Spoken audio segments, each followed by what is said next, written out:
Pemirsa, mantan pejabat Bupati Bolang Mongondo Gun Lapadengan hari ini tutup usia. Almarhum meninggal di Rumah Sakit Pobundayan karena sakit yang dideritanya. Bolang Mongondo Raya hari ini kehilangan salah satu birokrat handalnya.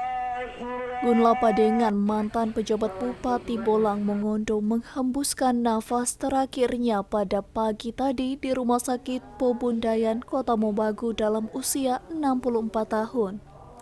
Semasa hidup almarhum Gun Lapadengan pernah dipercaya memegang jabatan penting di lingkup pemerintah Provinsi Sulawesi Utara. Selain pejabat Bupati Bolang Mongondo, almarhum juga pernah dipercayakan sebagai Kepala Badan Kasbangpol Sulawesi Utara dan Kepala Bapeda Kota Mobagu. Sejumlah tanda jasa pernah diterima almarhum, diantaranya Adikarya Satya Bakti tahun 2008, serta Satya Lencana Karya Satya XX tahun dari Presiden Republik Indonesia tahun 2013.